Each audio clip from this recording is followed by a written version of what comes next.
Hey everyone, hope you're all doing well. This is actually the last vlog I'm doing for this whole World Cup experience. Obviously, I'm back at home. My last few days in Qatar, what can I say? I got really busy. Things didn't go to plan for Iran. They got eliminated, and then hours later, I was already on a flight going back home to California. So, also want to say that when I got back, got back into the grind of work, and then I actually got sick. I'm not going to get into the details, but you're smart enough to figure it out. But also, just take a look. I'm fine. Everything's cool. So that's obviously a good thing. Now, for this episode, I really like to show you some of the merchandise, souvenirs I brought back from the World Cup, including some new Iran memorabilia. So my first opportunity to get some World Cup merchandise was at a FIFA store at one of the FIFA fan festivals. So let's have a look. First, pretty basic. I got a shirt of the 2022 World Cup. Let's take a look. I think this is a pretty cool shirt. Got the World Cup trophy with the desert background, and it says FIFA World Cup Qatar 2022. At the FIFA store, I've never seen this before at other World Cups I'd been to, but they were selling shirts from previous World Cups. So basically, shirts from previous World Cup tournaments with the official logo of those World Cups. So there was plenty to choose from. So I ended up getting the shirt from the 1998 World Cup. My reasoning for getting this shirt is because it was this World Cup where Iran pretty much returned to the world stage of international football. That was Iran's second time at the World Cup. Their first time was 1978. So for me, 1998 World Cup, very special memories for me. I also got a pint glass. I think this will always be a cool souvenir to have anytime I'm having a drink. Pour it in this glass. I'll remember the 2022 World Cup. All right, now for souvenirs involving Team Milli, the national team of Iran. I didn't get anything at the match between Iran and England, and looking back, part of me says maybe I should have, but Iran ended up losing 6-2, so that was a night I really did not want to remember, but I did get a scarf when I got to the stadium to watch Iran versus Wales. So here's a scarf, pretty cool, I like it. You got the, basically the FIFA code for each team, Wales right here, and right over here, the IRN for Iran. So, of course, obviously, remember, Iran won that game 2-0 against Wales. And after the game, I was just in the mood to buy something. So I ended up buying this. This was pretty cool. Basically, the official logo, official emblem of the 2022 FIFA World Cup. Was it a little pricey? I'm going to go ahead and say yes. But at that moment, I was so happy that Iran beat Wales. I just had to buy something that would tell me, hey, I bought this right after Iran beat Wales 2-0. So yes, I do really like this a lot. I don't plan on taking it out of the box, that's for sure. Okay, now continuing on with some more Iran stuff. Well, the day Iran played the United States, I was actually at Souk Waqif earlier in the day, just looking around at the different stores, at the bazaar. And, take a look at what I bought. Definitely very different. I'm pretty sure you're probably thinking, what were you thinking when you bought this shirt? Well, I know it's obviously different.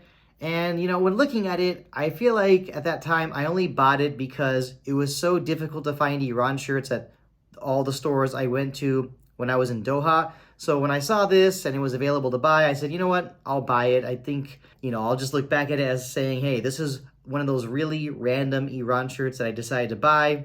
And yeah, that's it. Part of me is thinking maybe I should use it as part of a giveaway in the future, but if I do use this as a giveaway, I'm not sure if anyone's gonna really want it. But either way, I did buy it, and I think the cheetah does look kind of cool on it. And yeah, like I said, it definitely is pretty random. Now, when I went to the game between Iran and the United States, I sat with my good friend Maher, who I met in Russia for the 2018 World Cup. And he was, what can I say? He's one of those typical Iranians where he has gifts for his friends. And I thought that was really cool. And I felt bad I had nothing for him. And he gave me an Iran scarf. He gave me this hat to wear. I did actually wear it, for the first half between Iran and the United States. And he also brought me an Iran shirt too. And, I have one basically similar to this, but doesn't hurt to have another one. So thank you, Maher. Really appreciate it. So that's it with souvenirs and merchandise. Now, the next thing I want to talk about is some memories that I really, really want to share from my experience in Qatar for the World Cup. For me, it was really cool that I came across Team Milli fans who recognized me from Team Milli Talk. And they had nice things to say.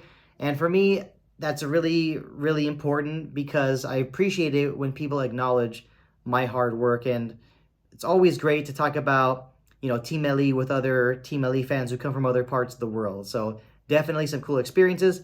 And of course, for those Team LE fans who did come up to me to say hi, I'm so glad I had some Iran scarves to give to them. Now, going back to the win over Wales, at that game, my buddy and I, we were sitting in an area with so many rowdy Team LE fans. And that's a memory I love so much because I always like to sit with the fans who are making lots of noise and are having so much fun. I mean, those are the best places to sit. And, after the game, when it came to celebrating, it was so much fun to be running through the Mall of Qatar with an Iran flag. It doesn't matter how old you are. When your team wins at the World Cup, that's the opportunity to jump for joy like a little kid. I had so much fun doing that. Even when me and my buddies were driving around Doha, when we'd come to red lights, or I would just stick my head out the window with my Iran flag, chanting Iran. I mean, these are memories I definitely will never forget. And one of my last days in Qatar, I was actually in Al Wakra. After the match between Serbia and Cameroon, I went to go eat some food at a Yemeni restaurant near the beach, and it was pretty crowded. I was sitting at a table by myself, and it was big enough, for 4 people. Some random guy from Jordan came up to me and asked me if him and his buddies could join me at the dinner table because they obviously wanted a place to sit, and it was really crowded. So, of course, I said, absolutely, no problem. I enjoy good company, and, these are really cool people. I believe their names were Mohammed, Omar. I want to say the other one possibly was Abdullah. I hope I'm right. If I'm not, I apologize. All I know is it was great to chat with these guys, and, they actually paid for my dinner. And for me, this was that perfect feeling of, hey, you know what? This is the Middle East, and we know that people in the Middle East are very hospitable, very welcoming. Obviously, I had a good time in Qatar, and being in Al Wakra, really enjoyed the scenery there as well. So that's pretty much it for these World Cup vlogs. Really enjoyed doing these. Leading up to going to Qatar, being in Qatar, all of it was so much fun. A lot of memories for sure. Do I have any more trips coming up for Team LE? Well, at the moment, that's hard to say. Obviously, the next Asian Cup is going to be in Qatar. Do I see myself going there? It's possible, but I think because of the time of the year, it may not be easy, to get time off work when that tournament comes. But we'll see. You never know. But of course, the next World Cup is going to be in the United States, Canada, and Mexico. Yeah, I obviously plan to attend some games. I've got to. So that's it for these vlogs. Hope you enjoyed watching. There were a lot of great memories from this experience in Qatar. Got to see a lot of cool places, and this is definitely a trip I will never forget.